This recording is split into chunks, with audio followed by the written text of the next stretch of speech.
நமஸ்காரம். ஸ்ரீ ஆண்டாள் ரங்கமன்னார் திருவடிகளே சரணம். இன்னைக்கு திருப்பாவை 16ஆம் நாள் பாசுரம்.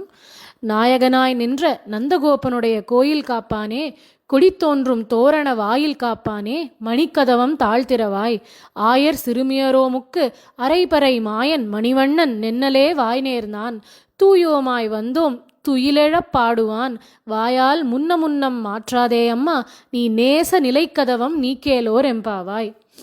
ஆண்டாள் 6ஆம் நாள் பாசுரத்தில் தொடங்கி 15ஆம் நாள் பாசுரம் வரைக்கும் தன்னுடைய 10 தோழிகளை எழுப்பிண்டே வந்தா. இப்போ 10 தோழிகளும் எழுந்து ஆயிடுத்து. இனிமே 16ஆம் நாள் பாசுரத்திலேருந்து 20ஆம் நாள் பாசுரம் வரைக்கும் வேற சில பேரை எழுப்ப போறா. இவாள்லாம் யார் அப்படின்னா, துவாரபாலகர்கள், அதுக்கப்புறம் நந்தகோபர், அதுக்கப்புறம் யசோத, அதுக்கப்புறம் பலராமன், நப்பிண்ணை பிராட்டி, அதுக்கப்புறம் கண்ணன் அப்படின்னு ஒரு வரிசையில் இவாளெல்லாம் எழுப்பிண்டே வரா. எதுக்காக இந்த வரிசை அப்படின்னா, பொதுவாகவே பெருமாள் கோவிலுக்கு போனால் பெருமாளை சேவிக்கிறதுக்கு என்ன முறை அப்படின்னு பெரியவா நம்மளுக்கு சொல்லியிருக்கா. முதல்ல கையை காலை அலம்பிண்டு கோவிலுக்குள்ளே போன உடனே கொடிமரம் துவஜஸ்தம்பத்தை விழுந்து சேவிக்கணும். அடுத்து கருடாழ்வார் சன்னதி இருக்கும், அங்கே கருடாழ்வாரை சேவிக்கணும். அதுக்கப்புறம் ஆழ்வார்களுடைய சன்னதி இருக்கும், அங்கே ஆழ்வார்கள் எல்லாரையும் சேவிக்கணும். அதுக்கப்புறம் தாயார் சன்னதிக்கு போய் தாயாரை சேவித்து தாயாருடைய அனுகிரகத்தை பெற்றுக்கொண்டு, அதுக்கப்புறம் துவாரபாலகர்கள் ஜெயன் விஜயன் அவா 2 பேர்கிட்ட உத்தரவு வாங்கிட்டு கடைசியாக போய் தான் பெருமாளை சேவிக்கணும் அப்படின்னு ஒரு முறை இருக்குது. அதை பற்றி தான் ஆண்டாள் இந்த 5 பாசுரங்களில் 16லேருந்து 20 வரைக்கும் ரொம்ப அழகாக காட்டின்னு வரா இந்த முறையை. எதுக்காக இப்படி ஒரு முறை வச்சுருக்கா, இப்படி ஒரு வரிசை, இதுக்கப்புறம் இது இதுக்கப்புறம் இது அப்படின்னா, நேராக போய் பெருமாளை சேவித்தோம் அப்படின்னா நம்ம நிறைய இடங்களில் சில தோஷங்கள் பண்ணுறோம், சில தவறுகள் பண்ணுறோம். பெருமாள் சொன்ன மாதிரி எல்லா வாட்டியும் வாழறதில்ல, எல்லா விஷயங்களையும் கடைப்பிடிக்கிறது இல்லை. அப்படி இருக்கிறச்சே நேராக போய் பெருமாள் திரும்பிய முன்னாடி நின்றுண்டோம் அப்படின்னா பெருமாளுக்கு நம்ம மேலே கோபம் தான் வரும். சொன்ன எதையும் பண்ணலை, நேராக என்ன பார்க்கறதுக்கே வந்துட்டியா அப்படின்னு நினைப்பார். அதனால சிபாரசுக்காக எப்பொழுதும் பாகவதோத்தமர்கள் மற்றும் தாயார் இவாளை முன்னிட்டு போய் நம்ம பெருமாளை சேவிச்சோம்னா நம்ம பண்ணக்கூடிய சிறு சிறு தவறுகள் பிழைகள் அதை எல்லாத்தையும் பொறுத்தருளும்படி இவா எல்லாரும் பெருமாள் இடத்துல நமக்காக பிரார்த்திச்சுப்பா. அப்போ பெருமாளும் எந்த கோபமும் இல்லாமல் பரிவோடையும் அன்போடையும் நம்மளை கட்டாட்சிப்பான். அதனால தான் இந்த மாதிரி ஒரு வரிசையில் போய் பெருமாளை சேவிக்கணும் அப்படின்னு வச்சிருக்கா. அதை ஆண்டாள் இந்த பாசுரங்களில் சொல்லிட்டு வரா. அப்படி 16ஆம் நாள் பாசுரம். இந்த இடத்துல துவாரபாலகர்கள் கிட்ட போய் அனுமதி வாங்கிண்டு கண்ணன் திருமாளிகைக்குள்ள போகணும் அப்படின்னு இந்த பாசுரத்தில் ஆண்டாள் பாடுறா. நாயகனாய் நின்ற நந்தகோபனுடைய கோயில் காப்பானே அப்படிங்கிறா. 2 பேரை இந்த இடத்துல கூப்பிடுறா. யாரவா அப்படின்னா, கோயில் காப்பாளன், இன்னொன்று வாயில் காப்பாளன் அல்லது வாசல் காப்பாளன். யார் இந்த கோயில் காப்பாளன் அப்படின்னா, ஒட்டுமொத்த பவனம் நந்தகோபருடைய பவனம் திருமாளிகைக்கும் காவலாளியா வெளியில நிற்கிறாரே அவர் கோயில் காப்பாளர். கோயில் அப்படின்னா என்ன அப்படின்னா, கோ அப்படின்னா தலைவர், இல் அப்படின்னா வீடு.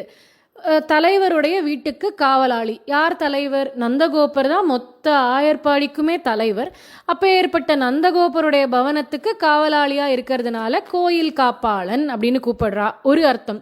இன்னொரு அர்த்தம், சாட்சாத் அந்த பகவானான கண்ணபிரான் எழுந்தருளி இருக்கக்கூடிய பவனம் அது, அதனால அது கோயில் தான். அதனாலையும் கோயில் காப்பாளன். இவன் வெளிக்கட்டுல அந்த பவனத்துக்கு வெளியில நிற்கக்கூடிய காவலாளி. அடுத்து கொடித்தோன்றும் தோரண வாயில் காப்பானே அப்படிங்கிறா. இந்த வாயில் காப்பாளன் யார் அப்படின்னா, பவனத்துக்குள்ள உள்கட்டு இருக்கும் இல்லையா, உள்ள இருக்கக்கூடிய கதவு கிட்ட ஒரு துவாரபாலகன் இருக்கான், அவன் தான் வாசல் காப்பான் அப்படின்னு இங்க ஆண்டாள் கூப்பிடுறா. இங்க இந்த கோயில் காப்பான் மற்றும் வாசல் காப்பான் ஆகிய 2 பேரையுமே இந்த பாசுரத்தின் மூலம் எழுப்பி அவளிடத்துல அனுமதி பெற்றுக்கொண்டு அந்த பவனத்துக்குள்ள ஆண்டாளும் அவளது தோழிகளும் போக போறா. அப்படி அமைஞ்ச ஒரு பாசுரம் தான் இது. அதுல ஆரம்பத்துல அவன் பார்க்கக்கூடிய உத்தியோகம் எப்பேற்பட்டது அப்படிங்கிறத சொல்றா ஆண்டாள். ஏன்னா கைங்கரியம்னு ஒருத்தர் பண்ணுறா அப்படின்னா, கைங்கரியத்தில் சின்ன கைங்கரியம் பெரிய கைங்கரியம்னு எதுவுமே இல்லை, எல்லாமே பகவானுக்கு பண்ணக்கூடிய கைங்கரியம் தான். அதனால் அவளை எப்பொழுதுமே அதற்கு கொடுக்க வேண்டிய மரியாதையை கொடுத்து பேசணும் இல்லையா. அதனால நாயகனாய் நின்ற நந்தகோபனுடைய கோயில் காப்பானே அப்படிங்கிறா. நீ எப்பேற்பட்ட காவலாளி, எப்படி ஒரு கௌரவமான உத்தியோகம் நீ பார்க்குற. நாயகனாக இருக்கக்கூடிய நந்தகோபர் ஏன் நாயகன் அப்படின்னா, ஆயர்பாடிக்கு அவர் தலைவர், அதனால நாயகன் அப்படிங்கிறது ஒரு அர்த்தம். இன்னொரு அர்த்தம், கண்ணனுக்கு அப்பா இவர். கண்ணனுக்கே நாயகன் இந்த நந்தகோபர். கண்ணனுக்கே ஒருத்தர் நாயகன்னா எல்லாருக்குமே அப்ப அவர் நாயகன் தானே. அதனால நாயகனாய் நின்ற அப்பேற்பட்ட அந்த நந்தகோபனுடைய கோயில் காப்பானே, அப்பேற்பட்ட அவருடைய வீட்டிற்கு காவலாளியாக இருக்கக்கூடியவனே அப்படிங்கிறா. இதுல இன்னும் என்ன சிறப்பு அப்படின்னா, ஜகத்தையே காக்கக்கூடியவன் கண்ணன். அந்த கண்ணனையும் பொங்கும் பரிவின் காரணமாக காப்பாத்தணும்னு நினைச்சு வாசல்ல நின்றுருக்கியே, நீ பார்க்கக்கூடிய உத்தியோகம், நீ செய்யக்கூடிய கைங்கரியம் எப்பேற்பட்டது அப்படின்னு புகழ்ந்து ஆரம்பிக்கிறா இந்த பாசுரத்தை. இதை கேட்ட உடனே அந்த வெளிக்கட்டில் இருக்கக்கூடிய காவலாளி உள்ளே போயிடுங்கோ அப்படின்னுட்டான். அவன் மனசு குளிர்ந்து போயிடுத்து இவா சொன்ன இந்த 2 வரியை கேட்ட உடனே. நீங்கள் எல்லாரும் உள்ளே போகலாம் அப்படின்ட்டான். எல்லாரும் இப்போ உள்ளே வரா. உள்ளே வந்தால் இப்போ அந்த உள்கட்டுக்குள்ளே ஒரு துவாரபாலகன் நிற்கிறான். அவன் அனுமதி கொடுக்கல. அதனால அவன் இடத்துல சொல்கிறா, கொடி தோன்றும் தோரண வாசல் காப்பானே அப்படிங்கிறா. கொடிகள் கட்டப்பட்டிருக்கு, தோரணங்களால் அலங்கரிக்கப்பட்ட ஒரு அழகான வாசல். அந்த இடத்துல காவலாளியாக நிற்கிறான் இவன். அதனால இந்த மாதிரி கூப்பிடுறா, கொடி தோன்றும் தோரண வாயில் காப்பானே அப்படின்னு. பெருமாள் இருக்கக்கூடிய பவனத்துக்கு எதுக்கு இந்த கொடி அப்படின்னா, தூரேந்து ஒருத்தர் வரார், வாடி வதங்கி போய் பகவானுடைய அனுகிரகம் கிடைக்காதான்னு வரார் அப்படின்னா, தூரத்தில் வரவாளுக்கு இந்த உயரத்தில் கட்டப்பட்டிருக்கிற இந்த கொடியை பார்க்கறச்சே மனசில் உற்சாகமும் நம்பிக்கையும் வரும். கண்ணன் எழுந்தருளி இருக்கக்கூடிய பவனம் இது, என் வாட்டம் தீரப்போகிறது, என் மனசுக்கு அமைதி பிறக்க போகிறது, எனக்கு இன்பம் கிட்டும் அப்படிங்கிற நம்பிக்கையோட அந்த பவனத்தை நோக்கி நோக்கி வருவா. பொதுவாக அந்த காலத்தில் மருத்துவர்கள் இருக்கக்கூடிய வீடுகள் மேலே இந்த மாதிரி கொடிகள் கட்டுவாளாம். அது எதுக்கு அப்படின்னா, எங்கேயோ யாருக்கோ ஏதோ உடம்பு சரியில்லை அப்படின்னா, அப்போது இந்த ஜிபிஎஸ் மேப்ஸ் இதெல்லாம் எதுவும் கிடையாது இல்லையா. அதனால எப்படி வாத்துக்கு வழி தெரிஞ்சுன்னு வருது, அந்த கொடியை பார்த்து பார்த்து அந்த இடத்துல கொடி கட்டியிருக்கா அப்படின்னு தேடிண்டு வாத்துக்கு வர்றதுன்றது வழக்கம். மருத்துவருடைய வீட்டுக்கு அப்படி தான் போவா. பெருமாள் வைத்தியோ நாராயணோ ஹரிஹின்னு கொண்டாடுறோம் அவனை. வைத்தியர்களுக்கெல்லாம் வைத்தியனா இருக்கக்கூடியவன் அந்த பெருமாள். இவன் உடம்புல ஏற்படுற நோய் மட்டும் இல்லாமல் மனசளவில் நம்மளுக்கு ஏற்படக்கூடிய வாட்டம், துயரம், துன்பம் எல்லாத்தையும் துடைக்கக்கூடியவன். அதனால அவனுடைய பவனத்துக்கு அந்த கொடியானது அவசியம். பார்க்குறவாளுக்கு தெரியணும், இங்கே கண்ணன் எழுந்தருளி இருக்கான், என் தெய்வம் அங்கே இருக்கான் அப்படின்னு நம்ம உணர்ந்துக்கணுங்கிறதுக்காக அந்த கொடி. எப்படி ஒரு வறண்ட பிரதேசத்தில் தண்ணீர் பந்தல் அப்படிங்கிற ஒரு போர்டை பார்த்தாலே உற்சாகம் வந்துருமோ, அதே மாதிரி கண்ணனுடைய அந்த கொடியை பார்த்த உடனே ஆஹா என் அப்பன் உள்ள இருக்கானேங்கிற சந்தோஷம் எல்லாருக்கும் வரும், நிம்மதி பிறக்கும். அதனால அந்த கொடிகள் கட்டப்பட்டிருக்கு, அழகான தோரணங்கள் கட்டப்பட்டிருக்கு. அந்த வாசல்ல இருக்கக்கூடிய வாயில் காப்பானேன்னு கூப்பிடுறா. மணிக்கதவம் தாழ்த்திரவாய், அழகான மணிகளால் அலங்கரிக்கப்பட்ட கதவு. இந்த கதவை நீ கொஞ்சம் திறக்கக்கூடாதா அப்படின்னு கேட்குறா. அப்போ இந்த வாசல்ல இருக்கக்கூடிய காவலாளி மறுத்துட்டார், அதெல்லாம் உள்ள விட முடியாதுன்னு. ஏன்பா, அவர் வெளியில இருக்கிறவர் உள்ள அனுமதிச்சுட்டாரே, நீ ஏன் அனுமதிக்க மாட்டேங்கிறன்னு கேட்க இவர் சொல்றார், அவனுக்கு தைரியம் ஜாஸ்தி, ஏன்னா அவனுக்கு அடுத்து காவலாளி நான் இருக்கேன், அவன் உள்ள விட்டு ஏதாவது பிரச்சனையானாலும் பரவாயில்ல, அடுத்த கட்டில் நான் இருக்கேன், அதனால நான் உங்களை இங்கே தடுத்து நிறுத்திடுவேங்கிற நம்பிக்கையில அவன் உங்களை உள்ள அனுப்பிட்டான். எனக்கு அப்புறம் காவலாளி யாரும் கிடையாது, நான் தான் கடைசி, அதனால அதிக பொறுப்பு எனக்கு இருக்கு, அதனால யார் என்னென்னலாம் தெரிஞ்சுக்காம உங்களை உள்ள விட முடியாதுன்னு இவர் மறுத்துடுறார். உடனே ஆண்டாள் சொல்றா, எங்களால் என்ன ஆபத்து வந்துட போகிறது, எங்களை விடலாமே. அந்த காவலாளி சொல்கிறாரு, கண்ணனுக்கு ஏகப்பட்ட அசுரர்களால் ஆபத்துக்கள் வந்துட்டே தான் இருக்குது, கம்சனால் எத்தனையோ ஆபத்துக்கள் கண்ணனுக்கு, அதனால் யாரையும் அப்படி உள்ளே விட முடியாது அப்படிங்கிறார். ஆண்டாள் சொல்கிறா, ஆயர் சிறுமியர் நாங்கள் அப்படிங்கிறா, ஆயர் குலத்தை சேர்ந்த பெண்கள் அப்படிங்கிறா. ஆயர் குலம்னா நம்பிடணுமா, ஏன்னா பூதனை கூட ஆயர் குலத்தை சேர்ந்த ஒரு அழகான பெண்ணாக தான் வந்தா, அழகாக வந்தா. ஒரு அம்மாவுக்கு உரிய அத்தனை லட்சணங்களும் அவளிடத்துல இருந்தது. எல்லாரும் நம்பி கண்ணன் அவளிடத்துல ஒப்படைச்சா, கடைசியில் என்ன பண்ணா, விஷப்பாலையோ ஊட்டினா, அதனால யாரையும் நம்புறதா இல்லை அப்படிங்கிறான். உடனே ஆண்டாள் மேலும் சொல்றா, ஆயர் சிறுமியர், நாங்கள் ஆயர்குல பெண்கள்னு சொல்லிக்கல, சிறுமியர்கள், சின்னவா, நாங்கள் குழந்தைகள், நாங்கள், எங்களால் என்ன ஆபத்து கண்ணனுக்கு அப்படின்னு இவா கேட்குறா. இல்லை இல்லை, பிரளம்பாசுரன் ஒரு அசுரன் குழந்தைகளோட குழந்தைகளாக வந்து தான் கண்ணனையும் பலராமனையும் தாக்கணும்னு நினச்சான், அதனால குழந்தைகளையும் நம்ப முடியாது அப்படின்னு இந்த காவலாளி சொல்கிறார். அதுக்கு இவா சொல்கிறா, இங்கே பாருப்பா, நாங்களாலாம் ஒன்றும் வரலை, அரை பறை மாயன் மணிவண்ணன் நென்னலே வாய் நேர்ந்தான் அப்படின்னு. அரை பறை அப்படின்னா பறைனா வாசிக்கக்கூடிய வாத்தியம். இவா இந்த நோன்பு நோர்க்கிறதுக்கு இவாளுக்கு அந்த பறைங்கிற வாத்தியம் தேவைப்படுறது. அதை வாசிச்சுட்டே இவா போகணும். அதனால அரைகின்ற பறை, அரையக்கூடிய பறை, அதனால அரை பறை. மாயன் மணிவண்ணன் நென்னலே வாய் நேர்ந்தான் அப்படிங்கிறா. மாயன், மாயன்கிற வார்த்தைக்கு ஒரு பாசுரத்துல ஒரு அர்த்தம். இந்த இடத்துல என்ன அர்த்தம் அப்படின்னா, பெண்களாகி எங்கள் இடத்துல தாழ இருந்து பழகக்கூடியவன் அந்த கண்ணன். எப்படி ஒரு சௌலபியத்தோட பழகுவான் தெரியுமா அந்த கண்ணன். பக்தாள் இடத்துல எவ்வளோ ஆசையா பழகுவான் தெரியுமா. அதனால அவன் மாயன் அப்படிங்கிற ஆண்டாள். ஒரு சமயம் நாரதர் கண்ணனை சேவிக்கிறதுக்காக வரார். அப்போ கண்ணன் பவனத்தில் இருக்கிறவா சொல்றா, பெருமாள் ஆராதனத்தில் இருக்கார், திருவாராதனம் பண்ணிட்டு இருக்கார், யாரையும் இப்போ பார்க்க மாட்டார் அப்படின்னு. நாரதருக்கு ஒரே ஆச்சரியம், உலகமே இவனை தான் சேவிக்கிறது, இவன் யாரை சேவிக்கிறான் அப்படின்னு. அப்போ பெருமாள் உள்ளேருந்து வெளியில் வரார். அப்போ நாரதர் கேட்குறார், கண்ணா நீ ஆராதனம் பண்ணுறனா நீ யாருக்குடா பண்ணுவ அப்படின்னு. என் பக்தர்களுடைய பாத தூளி இருக்கே அதுதான் என்னுடைய ஆராத்திய மூர்த்தி அப்படின்னு கண்ணன் பதில் சொல்கிறான்.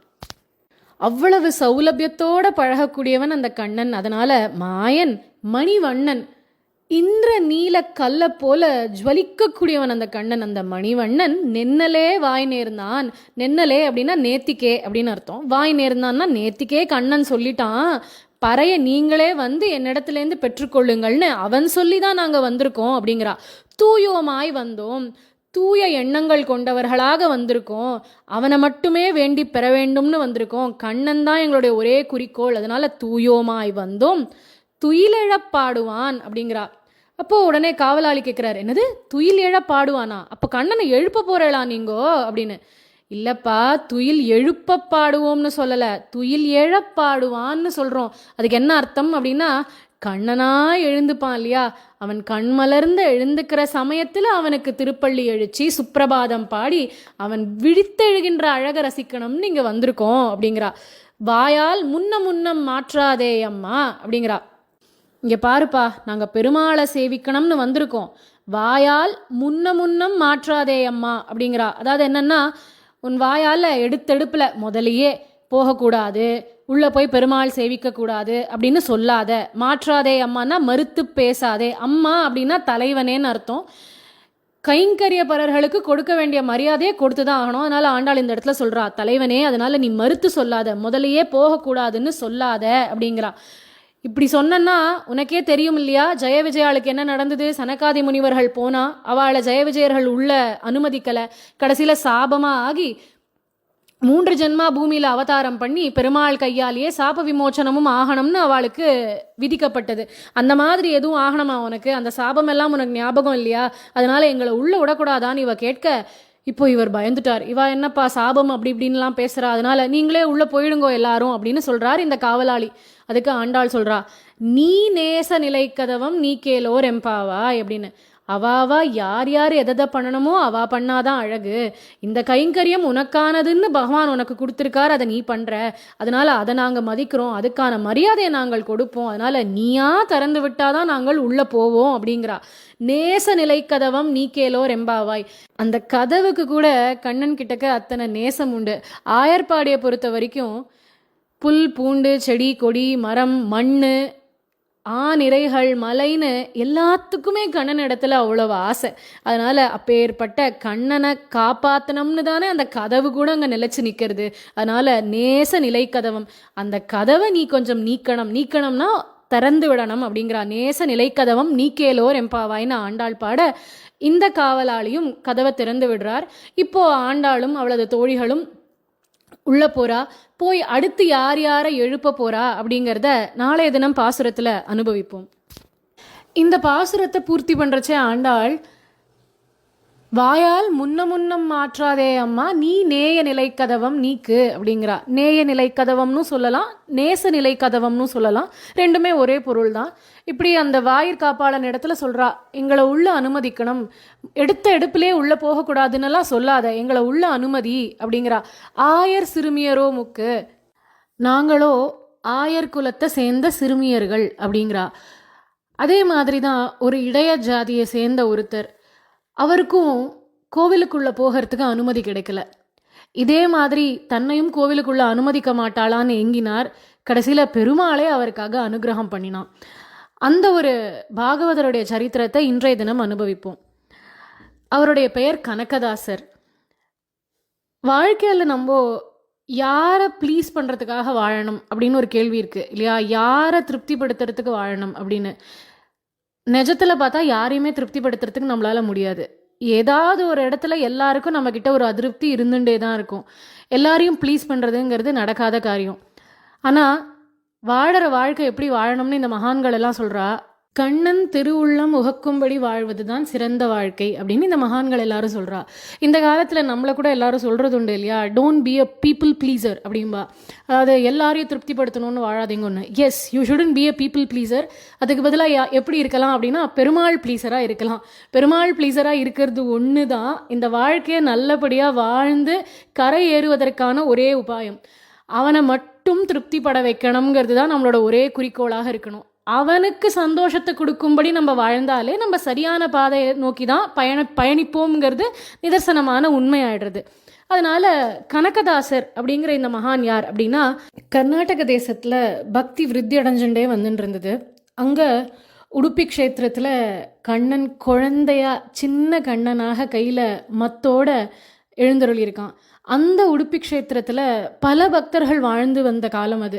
அதில் கனகதாசர் அப்படிங்கிற மகானும் ஒருத்தர். இவர் யார் அப்படின்னா விதுரருடைய அவதாரம் தான் இந்த கனகதாசர். எப்போவுமே முன்னாடி இருந்த யுகங்களில் அவதாரம் பண்ண பல மகான்கள் அதுக்கப்புறமும் திரும்ப திரும்ப அவதாரம் பண்ணுறா. பெருமாளினுடைய சங்கல்பத்தினால திரும்பி திரும்பி இந்த பூமியில் அவதாரம் பண்ணி மகாபுருஷர்களாக அவதார புருஷர்களாக பிறந்து நம்மள மாதிரி இருக்கிற ஜீவாத்மாக்களை எல்லாம் கரையேத்தனம் அப்படின்னு பக்தி மார்க்கத்தை நமக்கு காட்டி கொடுத்துட்டு திருப்பியும் பெருமாள் இடத்துலையே போய் சேர்ந்துடுறா. அப்படி ஒரு மகான் தான் இந்த கனகதாசர். குலத்தால் தாழ்ந்தவர் அப்படின்னு அப்போ இருந்த சமூகத்தால் கருதப்பட்டார் அவர். பக்தி மார்க்கத்தை பொறுத்த வரைக்கும் ரெண்டு ஜாதி தான். ஒன்று பக்தி கொண்டவர்கள், இன்னொன்று பக்தி அற்றவர்கள், அவ்வளவுதான். வேற எந்த ஜாதியும் பக்தி மார்க்கம் பார்க்காது. ஆனால் அப்போ இருந்தவா இவருடைய குலத்தை வச்சு அவரை கொஞ்சம் ஒதுக்கி வச்சிருந்தா. அந்த மாதிரி ஒரு காலகட்டத்தில் தான் அவருடைய அவதாரம் நிகழ்ந்தது. அவர் பிறந்தது ஒரு ஆட்டு இடையனாக. அந்த ஜாதியில் தான் அவருடைய அவதாரம் நடந்தது. அவருக்கு சின்ன வயசுலேருந்தே ஞானமும் பக்தியும் கூடவே இருந்தது. அவர் அவதார புருஷருங்கிறதுனால குழந்தையா இருக்கிறதுலேருந்தே அவரோடவே ஞானமும் பக்தியும் இருந்துகிட்டே இருந்தது. அவர் என்ன பண்ணுவார்னா, ஒரு கட்டத்தில் அவருக்கு பணம் காசெல்லாம் இருந்ததா சொல்கிறது உண்டு. சொத்துக்கள்லாம் நிறைய இருந்திருக்கு. அது எல்லாத்தையும் ஏழை எளிய மக்களுக்காகன்னு தானம் பண்ணிட்டு இதெல்லாம் ஒரு இடைஞ்சலாக கருதினார் அவர். பெருமாள் இடத்துல பக்தி செலுத்துறதுக்கு இந்த சொத்தும் பணமும் பேரும் புகழும் பதவியும் ஒரு தடைன்னு நினைச்சார் அவர். இந்த மகான்கள் எல்லாருக்குள்ளேயும் இந்த ஒற்றுமையை நம்ம பார்க்கலாம். அவளை பொறுத்த வரைக்கும் பணம் காசுங்கிறது ஒரு டிஸ்டர்பன்ஸ் அவளை பொறுத்த வரைக்கும். அதனால அது எல்லாத்தையும் காலி பண்ணிட்டார், தீத்துட்டு ஒரு ஆடு மேய்க்கக்கூடிய இடையனாகவே இருந்துட்டு ஆடுகள் எல்லாத்தையும் மேய்ப்பார். இந்த ஆடு எல்லாத்தையும் மேய விட்டுட்டு ஒரு ஓரமாக போய் உட்கார்ந்துட்டு மானச பூஜையில் ஈடுபடுவார். அது என்ன மானச பூஜை அப்படின்னா, ஃபிசிக்கலாக எந்த பூஜையும் கிடையாது. கண்களை மூடிண்டு யோகத்தில் இருந்துட்டே பெருமாளுக்கு பூஜை பண்ணுறது. இந்த பூஜையில் என்ன ஒரு விசேஷம் அப்படின்னா, நிஜத்தில் பூஜை பண்ணுறோம் அப்படின்னா பெருமாளுக்கு 4 கலசத்தில் பாலை கொண்டு திருமஞ்சனம் பண்ணலாம், சந்தன காப்பு சாத்தலாம், ஒரு 10 கூடை இளநீரை கொண்டு பெருமாளுக்கு திருமஞ்சனம் பண்ணலாம். ஆனால் இது எல்லாமே லிமிட்டெட், ஒரு அளவு வரைக்கும் தான் பண்ண முடியும் இல்லையா? ஆனால் மானசீக பூஜையில் என்ன விசேஷம்னா, சஹஸ்ர கலசங்களை கொண்டு பாலபிஷேகம் பண்ணலாம். எவ்வளோ வேணா தேனை பெருமாளுக்கு திருமஞ்சனம் பண்ணலாம், எவ்வளோ வேணா சந்தனத்தை கொண்டு பெருமாளுக்கு திருமஞ்சனம் பண்ணலாம். கற்பனைக்கு ஏது ஈடு என. அதனால அதுக்கு ஒரு ரெஸ்ட்ரிக்ஷனே கிடையாது இல்லையா? அதனால எவ்வளவு தோன்றதோ, என்னென்ன ஆசை ஏற்படுறதோ அப்படியெல்லாம் பெருமாளுக்கு திருமஞ்சனம் பண்ணலாம், பெருமாளுக்கு பூஜை பண்ணலாம், பெருமாளை ஆற தழுவிக்கலாம். நிஜத்தில் பெருமாளை தொட முடியுமா, அவ்வளோ கிட்ட போக முடியுமா, அந்த மாதிரி விஷயங்கள் எதுவுமே கற்பனையில் கிடையாது. கண்ணனை எப்படி அனுபவிக்கணும்னு நினைக்கிறோமோ அப்படியெல்லாம் நம்ம ஆசைக்கு ஏற்ற மாதிரி அனுபவிக்கலாம். அப்படி ஒரு கற்பனை தான் நம்மளுக்கு ஒரு சக்தி, ஒரு வரம். அந்த கற்பனையை அவர் உபயோகிச்சுட்டார். அதனால எப்பவுமே மானசீகமாக பூஜையில் ஈடுபடுறது அப்படின்னு அவருக்கு ஒரு வழக்கம். அதுக்கு அவர் பார்த்த உத்தியோகமும் அவருக்கு சரியாக அமைஞ்சுடுத்து. ஏன்னா வேலை பாட்டுக்கு வேலை நடக்கும், இவர் பாட்டுக்கு இவரோட பூஜையில் ஒரு ஓரத்தில் ஆழ்ந்திருப்பார். அப்படி ஒரு சமயம் பூஜையில் அவர் ஆழ்ந்திருக்கார். மாடுகளும் ஆடுகளும் மேய்ஞ்சுன்னு இருக்கு. அப்போது அந்த வழியாக வியாசராஜர் அப்படிங்கிற ஒரு ராஜகுரு கிருஷ்ணதேவராயர் இருந்தார் இல்லையா கர்நாடகாவில், அவருடைய ராஜகுரு தான் இந்த வியாசராயர். அவர் அந்த பக்கமாக வந்துட்டுருக்கார். அவருடைய சிஷ்யர்கள் எல்லாருமா சேர்ந்து ஒரு பல்லக்கில் ஏழை பண்ணிட்டு வரா. அப்போ அப்படி வரச்சே அந்த இடத்துல பார்த்தா ஒரே துளசி மயமாக இருக்குது. துளசி வனமாகவே காட்சி அளிக்கிறது. அவ்வளவு துளசி. பொதுவாக இந்த ஹரிபக்தர்கள் எல்லாருக்கும் துளசியை பார்த்தா அத்தனை ஆசை ஏற்பட்டுடும். பார்த்த உடனே என்ன தோணும் அவளுக்கு, இது அத்தனையும் மாலை கட்டி பெருமாளுக்கு சாத்தினா எத்தனை அழகாக இருக்கும். இதுதான் அவளுக்கு தோணக்கூடிய முதல் சிந்தனை. எப்போவுமே ஏதாவது ஒரு புஷ்பத்தை நம்ம பார்த்தோம்னா கூட பெருமாளுக்கு சாத்திட்டு நம்ம சாத்திக்கிறோம். சில சந்தர்ப்பங்களில் கடையில் எங்கேயோ வெளியில் வாங்கினா அப்போது அந்த புஷ்பத்தை பெருமாளுக்கு சாத்த முடியாது இல்லையா. அங்கே எங்கேயும் பக்கத்தில் கோவில் இருக்கணும், இல்லை ஒரு படமாவது இருக்கணும், எதுவும் இல்லை, ஆனால் நம்ம வச்சுக்க வேண்டிய நிலைமையில இருக்கோம் அப்படின்னா, நம்ம தலையில் சூட்டிக்கணும் அப்படின்னா, அப்போ கூட அந்த புஷ்பத்தை கிருஷ்ணார்ப்பணம் அப்படின்னு சொல்லிட்டு நம்ம சூட்டிண்டோம் அப்படின்னா அந்த பூவும் பெருமாளை அடையும். அதோடைய ஜென்மமும், அது ஜென்மா எடுத்ததோடைய பலன் என்னவோ அதை அந்த புஷ்பமும் அடைஞ்சிடும். அதனால அதை இந்த இடத்துல வியாசராயர் நமக்கு சொல்லித்தரார். ஏன்னா இவர் இந்த துளசி எல்லாத்தையும் பார்க்குறார். பார்த்த உடனே இவருக்கு இது எல்லாத்தையும் பெருமாளுக்கு கொண்டு சாத்தனம்னு தோன்றுறது. ஆனால் இவருக்கோ போகணும், எங்கேயோ ஒரு வேலையாக கிளம்பின்னு இருக்கார், போயின்னு இருக்கார். நிறுத்தி இத்தனை துளசியும் பறிச்சுட்டு போக முடியாது. அதனால பார்த்தார், இத்தனை துளசியும் கிருஷ்ணா அர்ப்பணம், கண்ணா உனக்கே அப்படின்னு அர்ப்பணம் பண்ணிட்டார் மானசீகமாக. இவரும் என்ன பண்ணுறார், கண்களை மூடிக்கொண்டு யோகத்தில் இந்த துளசி அத்தனையும் அந்த அழகான குட்டி குழந்தை கிருஷ்ணன் இருக்கானே உடுப்பி கண்ணன், அவனுக்கு சாத்த போகிறேன் அப்படின்னு மாலையாக தொடுத்து அந்த கண்ணனுக்கு மானசீகமாக சாத்துறார் வியாசராயர். அப்போது அந்த மாலை ரொம்ப அழகாக படிஞ்சு பெருமாள் திருமேனியில் அழகாக தெரியறது. ஒரு பக்கம் தோளில் ரொம்ப அழகாக உட்காந்துருக்கு அந்த மாலை படிஞ்சு, இன்னொரு பக்கம் தோளில் அப்படியே நெட்டிண்டு நிற்கிறது. தோளில் ஏனோ அந்த மாலை உட்காரலை, படியலை. இவருக்கு புரியல, ஏதோ தோஷம் பட்டுடுத்தோ அப்படின்னு மாலையை திருப்பி மானசீகமாகவே, இது அத்தனையுமே மானசீகமாக பண்ணிட்டு இருக்காருன்றதை நம்ம புரிஞ்சுக்கணும். மாலையை உடனே எடுக்கிறார், புரோக்ஷனம் பண்ணுறார், திருப்பியும் மாலையை சாத்தி பார்க்குறார். எத்தனை வாட்டி இதை திருப்பி திருப்பி பண்ணாலும் ஒரு பக்கத்து தோளில் அழகாக உட்காருறது, இன்னொரு பக்கம் மாலை உட்காரவே இல்லை, அப்படியே நிற்கிறது. இவர் யோசிக்கிறார், இதுக்கு என்ன காரணம் தெரியலையே, இது ஏன் இப்படி நடக்கிறது அப்படின்னு. அப்போது பல்லக்கு தூக்கின்னு வந்துருக்காளே, ஏழை பண்ணிட்டு வராளே அந்த பண்டிதாளை பார்த்து கேட்குறார், உங்கள் யாருக்காவது இதோட காரணம் புலப்படுறதா சொல்லுங்கோ, ஏன் பெருமாளோட தோளில் அந்த மாலை அமர மாட்டேங்கிறது, யாருக்காவது தெரிஞ்சா சொல்லுங்கோ அப்படின்னு கேட்குறார். பொதுவாக இந்த பண்டிதாள்லாம் குரு ஏதாவது கேட்டார்னா அதுக்கு அவள் கட்டாயம் பதில் சொல்லணும். இவா யோசிக்கிறா, இவா சொல்கிறா, சாஸ்திரத்தில் ஏதாவது சந்தேகம்னா பதில் சொல்லக்கூடிய நிலைமையில நாங்கள் இருக்கோம். ஆனால் இதுவோ உங்கள் தியானத்தில் ஏற்பட்ட ஒரு சந்தேகம், இதுக்கு எப்படி எங்களால் பதில் சொல்ல முடியும் அப்படிங்கிறா. சொல்லிட்டு பின்னாடியே சொல்கிறா, ஆனால் ஒரு பதில் கொடுத்தா அது அபச்சாரமாக பட்டுடும், அபச்சாரமாக போயிடும். இருந்தாலும் பரவாயில்ல, நீங்கள் கேட்டதுனால நாங்கள் பதில் சொல்கிறோம். ஒருவேளை உங்களுக்கு தியான சக்தி போரலையோ, அதனால தான் தியானத்தில் இந்த மாதிரி நடக்கிறதோ அப்படின்னு எங்களுக்கு தோன்றது அப்படின்னு அந்த பண்டிதாளெல்லாம் சொல்கிறா. இன்னொருத்தராக இருந்தால் கோவப்படுவா. ஆனால் வியாசராயர், இருக்கலாம், அதுக்கும் வாய்ப்பு இருக்குது, எனக்கும் அப்படி தான் தோன்றுறது, ஒருவேளை தியான சக்தி போரலை போல் இருக்கு எனக்கு, அதனால தான் கண்ணனுக்கு ஒரு பக்கம் மாலை அப்படி நிற்கிறது, அமர மாட்டேங்கிறது அப்படின்னு அவரே சொல்லிக்கிறார். இந்த இடத்துல கூட பாருங்க, இந்த மகான்களுக்குள்ள ஒத்துமை. ஆண்டாள் சொல்கிறாளே, நானே தான் ஆயிடுக அப்படின்னு சொன்னா இல்லையா போன பாசுரத்தில். அதே மாதிரி இவர் தன் மேலே தான் தப்பு இருக்கும் அப்படின்னு தானே நினச்சிக்கிறார். இத்தனைக்கும் குரு ஆச்சாரிய பீட்டத்தை அலங்கரிக்கக்கூடிய ஒரு மகானவர். அவர் ஒத்துக்கிறார், ஆமாம் என் மேலே தான் தப்பு இருக்கும், தியான சக்தி தான் போரலை அப்படின்னு சொல்லிக்கிறார் வியாசராயர். அப்போது தூரேந்து தலையில் முண்டாசு கட்டிண்டு கையில் ஒரு தடியோட கனகர் ஓடி வரார். அவர் இத்தனை நாளி ஒரு மரத்தடியில் ஓரத்தில் அமர்ந்து கொண்டு யோகத்தில் இருந்தார். இப்போ திடீர்னு இந்த பல்லக்கு நோக்கி ஓடி வரார். சுவாமி சுவாமின்னு கத்திண்டே வரார். இவ பல்லக்கு சுமந்துட்டு போகிறவா இதை கவனிக்கவே இல்லை. ஆனால் மேலே இருக்கிற வியாசராயர் அந்த திரையை விளக்கிட்டு எட்டி பார்த்தா கனகர் ஓடி வரார், தலை தெறிக்க ஓடி வரார். உடனே இவர் பல்லக்கு நிறுத்த சொல்கிறார், அவளும் நிறுத்துறா. வியாசராயர் கனகரை பார்த்து கேட்குறாரு, யார்ப்பா நீ, என்ன எதுக்குப்பா நிறுத்துற, இப்படி வேக வேகமாக வரியே, என்ன விஷயம் அப்படின்னு. கனகர் என்ன பண்ணார், ரொம்ப எட்டியே நின்றுட்டார். ஏன்னா அவருக்கு அந்த குலம் அப்படிங்கிற ஒரு விஷயம் அவரை தடுக்கிறது. அதனால தூரையே நின்றுண்டு வியாசராயர்கிட்ட பேசுகிறார். சுவாமி, அடியனுடைய பெயர் கனகன், இந்த இடத்துல ஆடுகளை மேய்ச்சின்னு இருக்கேன், ஆட்டு இடையன்னா. உங்கள்கிட்ட ஒரு ரகசியத்தை சொல்லணும்னு வந்திருக்கேன். ஆனால் அடியனுடைய குலம் இப்போ ஏற்பட்டது அப்படிங்கிறதுனால நீங்களோ ஒரு பிரம்மஜானி, உங்கள் பக்கத்தில் வர்றதுக்கு சங்கோஜமாக இருக்குது. வேதம் அனைத்தும் கற்ற ஒரு மகான் பக்கத்தில் வந்து நெருங்கி பேசுறதுக்கு கூட சங்கோஜமாக இருக்குது. அதனால் எட்டி நின்னே பேசுகிறேன் அப்படிங்கிறார். பரவாயில்லப்பா, என்ன விஷயம் சொல்லுப்பா அப்படின்னு வியாசராயர் கேட்குறார்.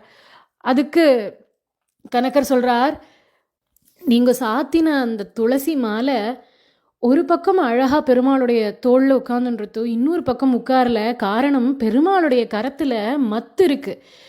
கடக்கோல், உடுப்பி கிருஷ்ணன் கையில மத்து இருக்கும் இல்லையா, அந்த மத்துல அந்த துளசி மாலை மாட்டின்றது. அதனால அந்த பக்கம் மட்டும் சரியா அந்த மாலை பதியவே இல்லை. அந்த மாட்டின் இருக்கிறத சரி பண்ணி விட்டுட்டோம்னா அந்த பக்கத்து மாலையும் அழகா பெருமாளுடைய திருமேனில பதிஞ்சிடும் அப்படின்னு கணக்கர் சொல்றார். இதை கேட்ட வியாசராயருக்கு மேனி சிலிர்த்தது. வேதம் பயின்ற பண்டிதாளால் பதில் சொல்ல முடியல. காரணம் அவளுக்கு தெரியல. எங்கேருந்தோ வந்த ஆட்டு இடையனாக வந்த இவர் பதில் சொல்கிறாரேன்னு பார்க்குறார். அப்போது உனக்கு எப்படிப்பா இது தெரிஞ்சுது அப்படின்னு கேட்குறார் வியாசராயர். அதுக்கு உடனே கணக்கர் சொல்கிறார், அடியேனும் யோகத்தில் பெருமாளுக்கு பூஜை பண்ணிட்டு இருந்தேன். அப்போது நீங்கள் பெருமாளுக்கு இந்த துளசி மாலையை சாத்துறதை பார்த்தேன்.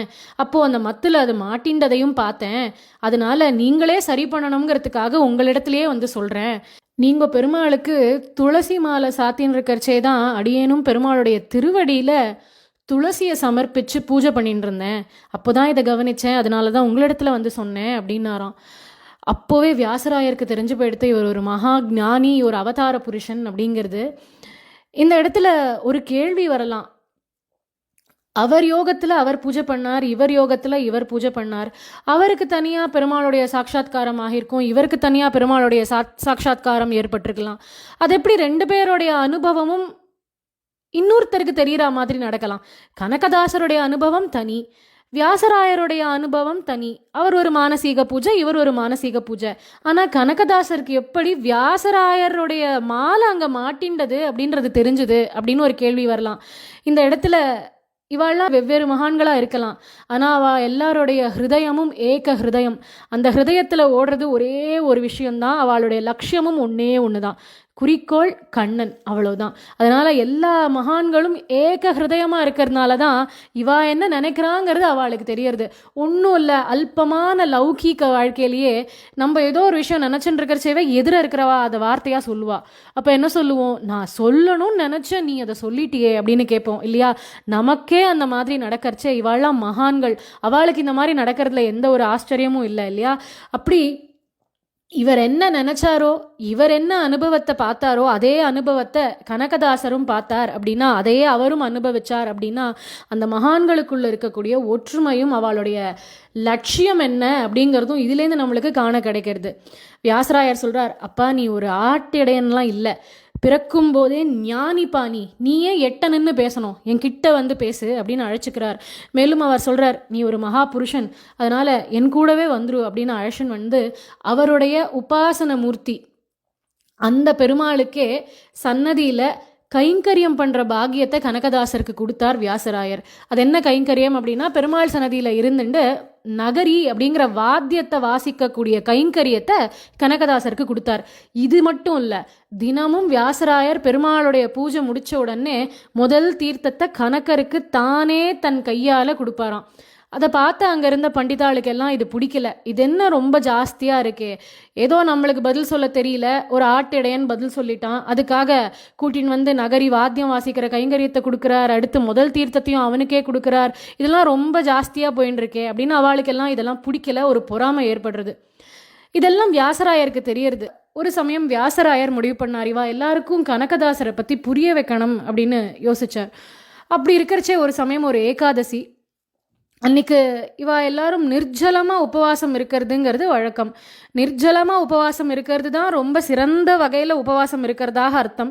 ஆனால் இவர் என்ன சொல்லிட்டார், இங்கே பல பேர் கைங்கரியம் பண்ணுறவா இருக்கேங்கோ, பெருமாளை ஏழை பண்ணணும், பெருமாளுக்கு பல வகையில் சரீரத்தை கொண்டு கைங்கரியம் பண்ணணும் அப்படின்னு இருக்கிறச்சே சுத்த உபவாசம் இருக்கிறதுங்கிறது ரொம்ப கடினமாக போயிடும், யாருக்காவது மயக்கம் கூட வரலாம். அதனால ஒரே ஒரு உபாயம் இதுக்கு வச்சுக்கலாம், ஒரே ஒரு பழத்தை மட்டும் சாப்பிட்டுக்கோங்கோ, யாரும் நிர்ஜலமாக இருக்க வேண்டாம், ஏன்னா நீங்கள் எல்லாரும் பெருமாளுக்கு கைங்கரியம் பண்ணணும் அப்படின்னு வியாசராயர் சொல்கிறார். எல்லாருக்கும் ஒரே ஒரு வாழைப்பழம் மட்டும் கொடுத்தார். ஆளுக்கு ஒரு வாழைப்பழம், யாரும் இங்கே உட்காந்துட்டு சாப்பிடக்கூடாது, தனியாக போய் ஏகாந்தமாக மறைவாக யாருக்கும் தெரியாமல் சாப்பிட்டுட்டு வாங்கோ அப்படின்னு சொல்லி அனுப்புகிறார். ஏன்னா பல பேர் உபவாசம் இருக்கா, அதனால எல்லாரும் முன்னாடியும் சாப்பிட வேண்டாம், இந்த கைங்கரிய பலர்கள் மாத்திரம் தனியாக போய் எங்கேயாவது மறைவாக இருந்து சாப்பிட்டுட்டு வாங்கோ, யாருக்கும் தெரியாமல் அப்படின்னு சொல்லி அனுப்புகிறார். ஆளாளுக்கு ஒரு ஒரு மூளைக்கு போனால் உட்காண்டா, பழத்தை பிரித்தா சாப்பிட்டா, தோலை தூக்கி போட்டா, கையெலமிண்டா, நேராக வந்து வியாசராயர் முன்னாடி எல்லாரும் தரையில் உட்காந்துட்டா. கடைசியாக கனகதாசர் வந்தார். பழத்தை அப்படியே எடுத்துன்னு வந்தார். வியாசராயர் முன்னாடி அந்த பழத்தை வச்சுட்டு ஓரமாக போய் நின்றுட்டார். வியாசராயர் கேட்குறாரு, ஏன்பா கனகா, நீ மட்டும் பழத்தை சாப்பிடலையா அப்படின்னு. உடனே அதுக்கு கனகர் பதில் சொல்கிறார், நீங்கள் யாருக்கும் தெரியாமல் யாரும் பார்க்காத இடத்துல போய் இருந்து இந்த பழத்தை சாப்பிட சொன்னேள். எனக்கு அந்த மாதிரி சூன்யமாக எதுவுமே தெரியல, எல்லாமே பூரணமாக தான் தெரியறது அப்படின்னார். என்ன பூரணமாக தெரியறது அப்படின்னா, எங்கே பார்த்தாலும் எந்த இடத்துல பார்த்தாலும் கண்ணன் இருக்கான். கண்ணனுக்கு தெரியாமல் ஒரு காரியத்தை எப்படி பண்ணுறது? அதுவும் கையில் பழத்தோட போச்சே, இந்த மாமா கையில் ஏதோ வச்சுன்னு இருக்காளே, ஏதோ மம்மு வச்சுன்னு இருக்காளேன்னு அந்த குட்டி கண்ணன் பின்னாடியே வரானாம். இவர் எந்த பக்கம் போனாலும் கண்ணன் சுற்றி சுற்றி சுற்றி சுற்றி வர மாதிரியே இருக்கான் கனகதாசருக்கு. அப்படி இருக்கிறச்சே அவனுக்கு தெரியாமல் என்னத்தை பண்ண முடியும்? அதனால அந்த பழத்தை அப்படியே கொண்டு வந்து வச்சுட்டேன் அப்படின்னாராம். இப்போ வியாசராயர் இவா எல்லாரையும் பார்த்து சொல்றார், அவனை ஞானின்னு சொன்னா மட்டும் உங்க எல்லாருக்கும் கோவம் வருதே, பொறாம வருதே. பார்த்தேளா, எல்லாத்துக்குள்ளேயும் பெருமாளை பார்க்கணுங்கிற ஞானம் ஒருத்தருக்கு படிச்சுட்டா வந்துடாது. அது அனுபவத்தில் இருக்கணும், அதே சிந்தனையா இருக்கணும், அதே யோசனையில இருக்கணும், அதே நினைப்புல இருக்கணும். அப்போதான் அது அவளுக்கு நடைமுறையிலையும் வரும். படிச்சுட்டா மட்டும் வந்துடாது அப்படின்னு வியாசராயர் இவா எல்லாருக்கும் சொல்றார். அப்படி சொல்லியும் அங்கே இருந்தவாளுக்கெல்லாம் அது பெருசாக புரியலை, அதை அவள் ஏற்றுக்கிற நிலைமையிலையும் இல்லை. பார்த்தார், இதுக்கு இன்னொரு நாள் இன்னொரு வகையாகவும் இவாளுக்கு புரிய வைக்கணும்னு முடிவு பண்ணார் வியாசராயர். அடுத்த நாளே துவாதசி அன்னைக்கு ஆச்சாரிய பீடத்தில் வந்து அமர்ந்தார் வியாசராயர். கைகளை மூடின்னு இருக்கார், இறுக்கி மூடின்னு இருக்கார். சிஷ்யர்கள் எல்லாரும் கீழே உட்கார்ந்துன்னு இருக்கா. அவளை பார்த்து கேட்குறார், என் கைக்குள்ளே ஏதோ ஒன்று இருக்குது, என்ன இருக்குன்னு சொல்லுங்க அப்படின்னு. அதுக்கு ஒரு சிஷ்யன் சொல்கிறார், இன்னைக்கு துவாதசி இல்லையா, அதனால உங்கள் கைக்குள்ளே நெல்லிக்காய் வச்சுருப்பேள் அப்படிங்கிறார். அவர் சொல்கிறார் இல்லை. இன்னொரு சிஷ்யன் எழுந்து சொல்கிறார், அப்படி இறுக்கி மூடின்னு இருக்கிறத பார்த்தாலே தெரியறது அது நெல்லிக்காய் இல்லை, சுண்டக்காவாக தான் இருக்கணும் அப்படிங்கிறார். இன்னொருத்தர் சொல்கிறார், இல்லை இல்லை, உள்ளுக்குள்ளே ஏதோ ரூபா இருக்குது, பணம் இருக்குது அப்படிங்கிறார். கடைசியாக வியாசராயர் கனகதாசரை பார்த்து கேட்குறார், ஏன்பா கனகா, நீ சொல்லு, என் கைக்குள்ளே என்ன இருக்குது அப்படின்னு. அவர் கைக்குள்ளே என்ன இருக்குது இல்லைன்றது யாருக்கும் தெரியாது. ஆனால் கனகர் ரொம்ப சாமர்த்தியமாக புத்திசாலித்தனமாக ஒரு பதில் சொன்னார்.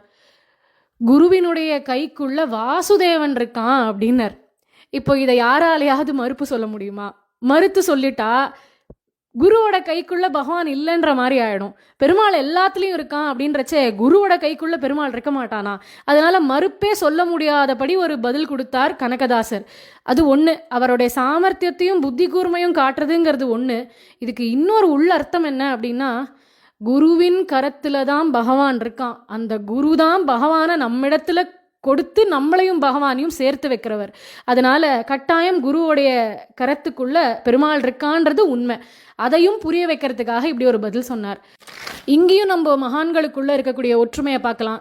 நம்மாழ்வாரினுடைய அழகான திருவாய்மொழி பாசுரம், எங்குமுளன் கண்ணன் என்ற மகனை காய்ந்து இங்கு இல்லையால் என இரணியன் தூண் புடைப்ப அங்கு அப்பொழுதே அவன் வீயத் தோன்றிய என் சிங்கப்பிரான் பெருமை ஆராயும் சீர்மைத்தே அப்படிங்கிறார் ஆழ்வார்.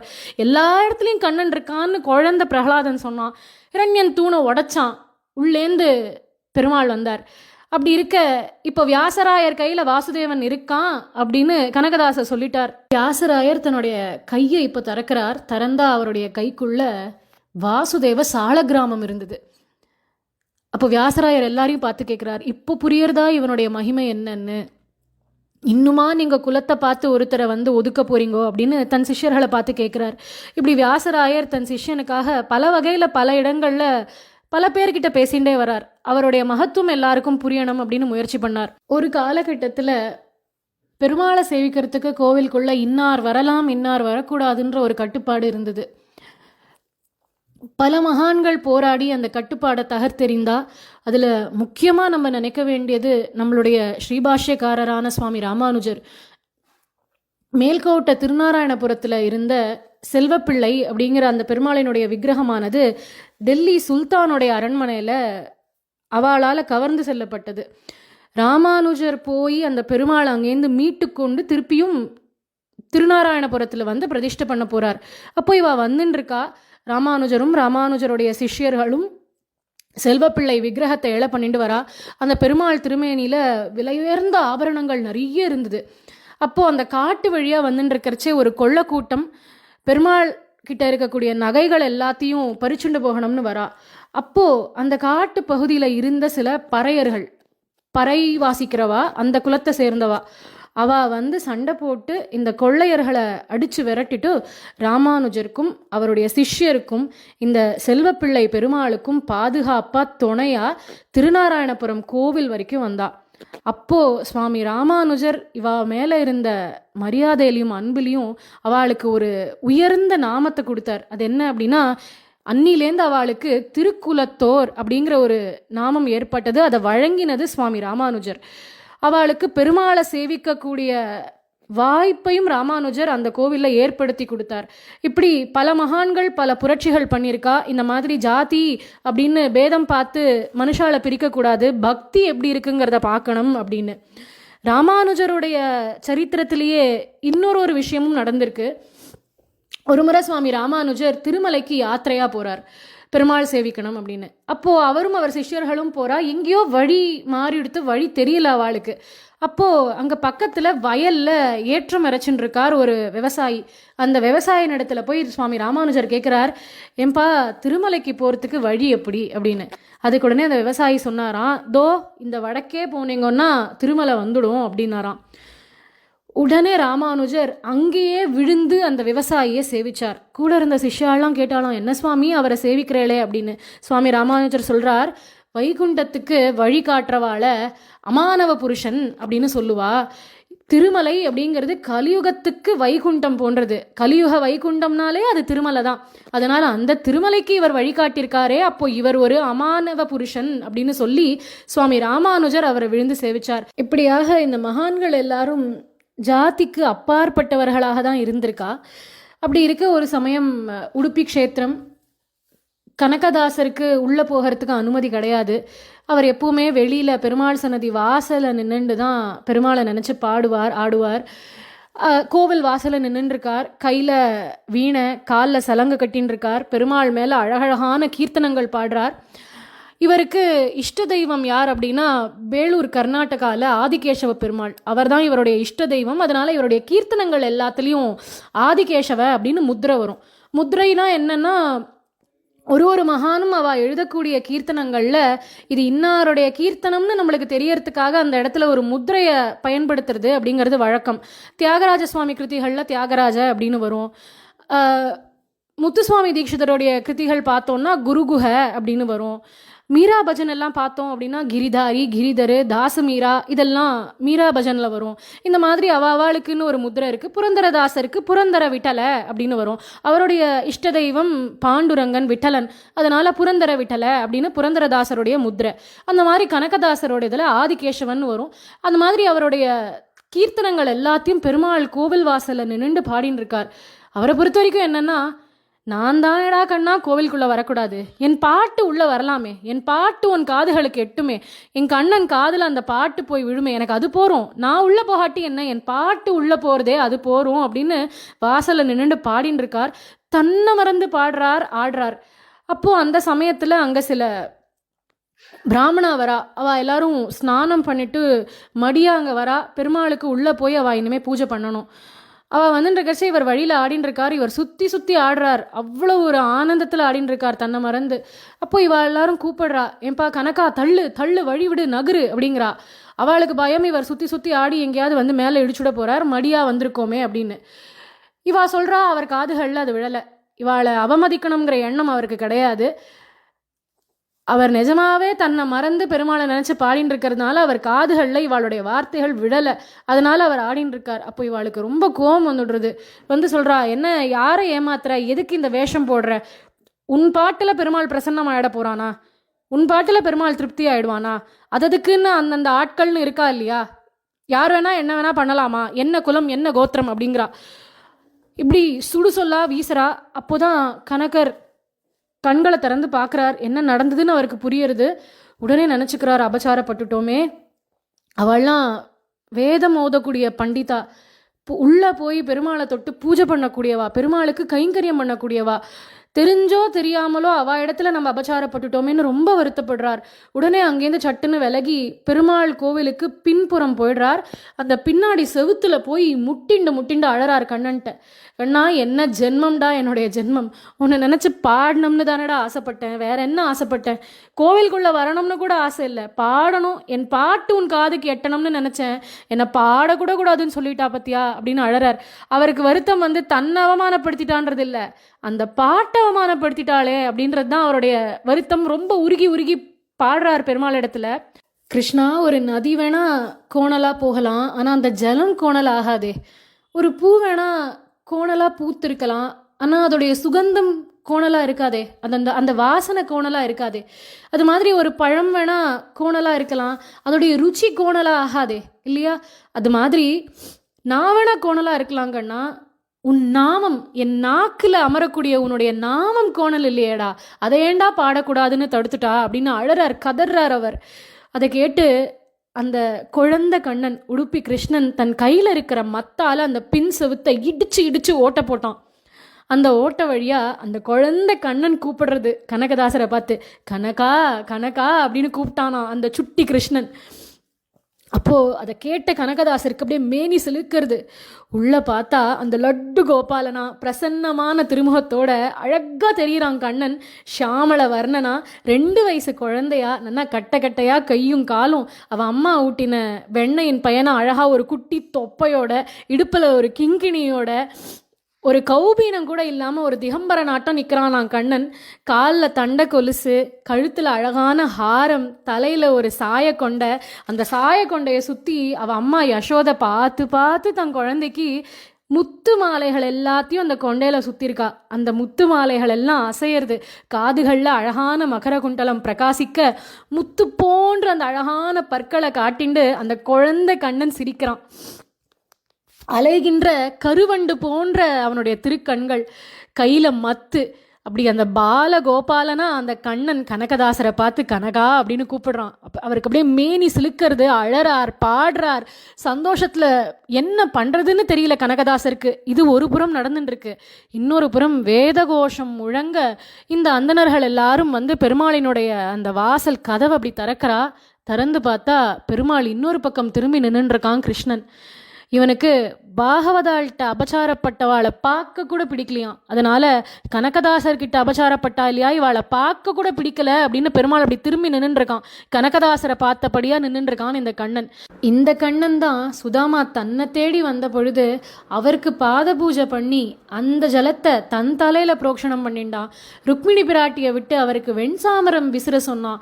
அப்படி மரியாதையோட அந்தணர்களை நடத்தக்கூடிய அந்த கண்ணன் தான் இன்னைக்கு இவாளை பார்த்து முகம் திருப்பி நின்னுட்டானா. ஏன்னா அவனுக்கு தன் பக்தர்களிடத்துல யார் அபச்சாரப்பட்டாலும் கண்ணனால அதை சகிச்சுக்க முடியாது. அதனால இவாளை பார்க்க பிடிக்காம கண்ணன் இன்னொரு பக்கம் திரும்பி நிற்கிறான். இப்போ இந்த பண்டிதாள் எல்லாருக்கும் புரிஞ்சுது தாங்கள் பண்ணது எப்பேற்பட்ட தப்பு அப்படின்னு புரிஞ்சுண்டா. நேர போய் கனகதாசருடைய காலிலேயே விழுந்து மன்னிப்பு கேட்டா.